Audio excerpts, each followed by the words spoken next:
My friends, and this is me, Paul Jairaj, Assistant Professor, Department of Triple E. Today we are going to discuss about the DC motors. We are already well known about the DC generator concept in the last classes.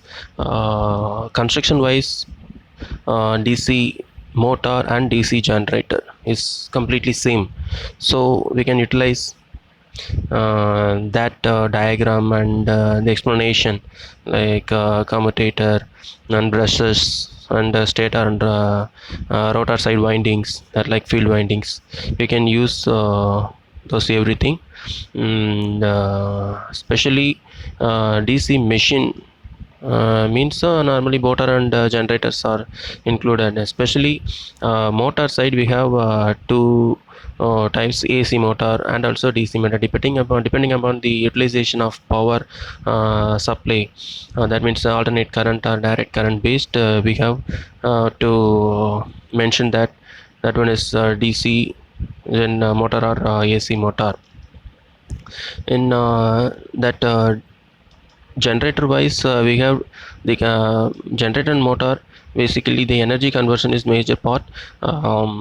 Generator is the mechanical energy converted into the electrical energy, but this DC motor is the electrical energy converted into mechanical energy. And compared to that, generator motors are in, we can give varieties of supply. That means we can vary the input supply and the size and shape of that particular DC motors may vary, and we can use in various purpose. We can use this DC motor in a various purpose, and this one is easy to control, easy to utilize in all area. We already discussed, but once again I have to give something about this that construction of this DC motor. Before this, we need to know about the external, that means the frame side. Frame wise, is a cover of that particular system, like yoke, the outer cover of DC motor, also called as a frame. This one is used to protect that entire setup, like stator and rotor side, the entire machine portion.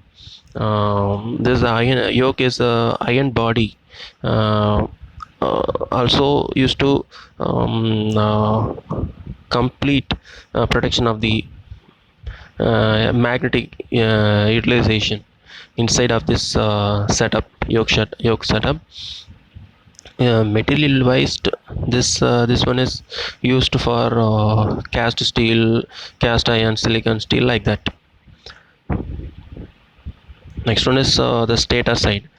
That stator is generally used for field side. This we can use this stator as a standard portion, like permanent magnet or electromagnet. We can use both of this depending upon the utilization based.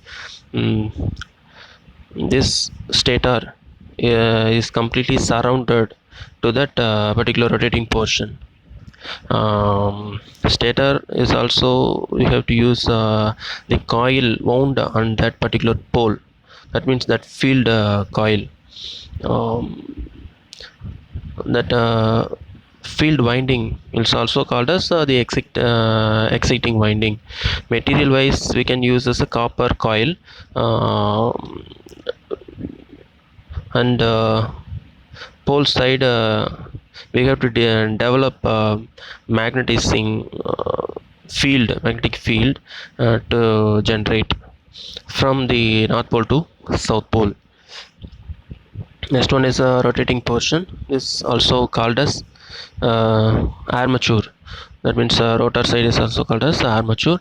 Armature core is cylindrical dome mounted on this that particular shaft, and then the shaft side, and this is provided with a large number of slots. That means that particular slots we can wound in, that means wound in iron, uh, iron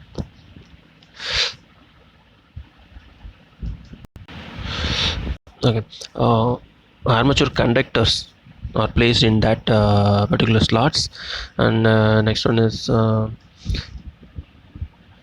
commutators. Commutator is made up of copper cylindrical shape, and commutators always used to manage of a large number of wet shape segment like hard drawn copper. This is designed by material wise designed by copper and insulating material with a segment of mica. Mm, and next one is brushes is made up of carbon or graphite. The function of the brushes are to collect the likewise generator from generator side. These brushes are used to collect current from that commutator and apply it to the external load. But in motor side, DC motor side, this one is collect supply from the external source, and that means external DC supply to the commutator. Material wise, used for already know well known about the carbon. This is a rectangular shaped carbon, and the next one is shaft. And shaft is I don't know about the rotating part from mechanical energy to obtain. This is the armature mounted over that particular shaft. Shaft well known about that. The entire commutator and that winding setup is molded in that particular shaft. Next one is working principle.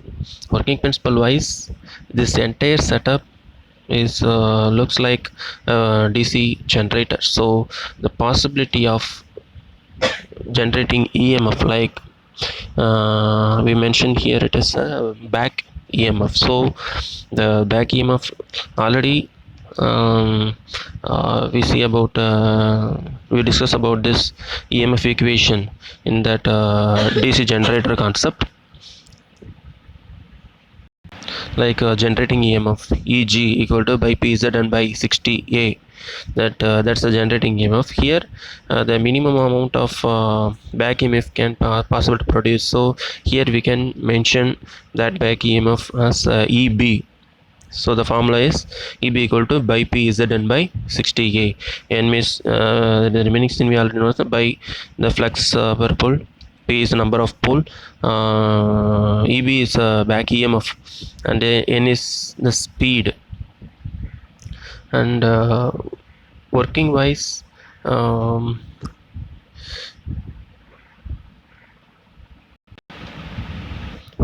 this like principle of operation is working like the same as we discussed in that DC generator, like as Fleming's left hand rule.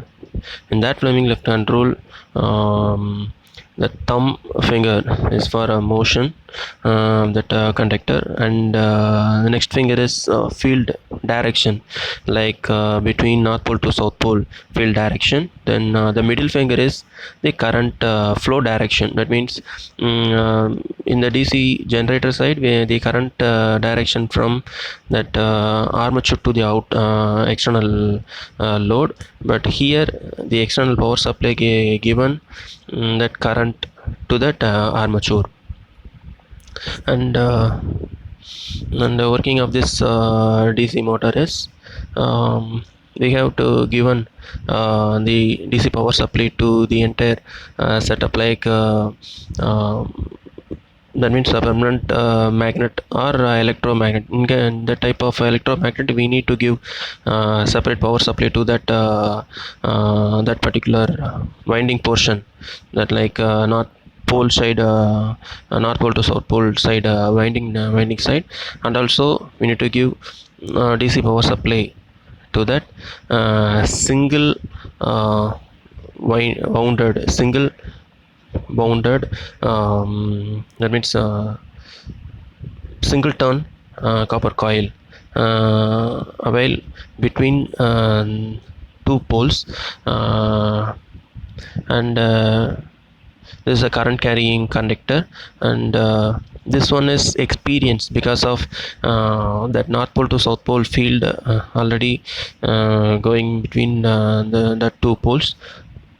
At the time that mechanical force may happen because of we have to given the power supply, that current supply to that singleton coil at the time, depends upon that Fleming's left hand rule, that force may happen between that in that singleton coil, like force means depend that particular force is depends upon the given current. That means how much of current we have to give, and also the length of that particular conductor, and the magnetic field density between particular those poles, that means north pole to south pole. In case of variation of any of these, like current, or like the length of the conductor, or the magnetic field variation of any one of these three, depending upon that that particular force may vary. And uh, in case of electric current flow through those that two copper wires, and that upward force will move that one wire to upside, and downward force will make to move the other wire to that downward side. So these are the this will make a continuous rotation of that rotor. So we can use this rotating force to utilize into any load from the outside. These are all the working principle of its advantages wise. This is very controllable. We can easily control the speed, and there's a compact one. This is efficient to utilize, and very less disadvantages. And also the types wise, DC motors also have the same. We have discussed in that DC generator. Likewise, DC motor is also having a separately excited and self-excited DC motors. In that self-excited DC motors, we have DC shunt motor, DC series motor, and DC compound motor. And that DC compound motor also, we have a cumulative compound and differential compound motor. Thank you.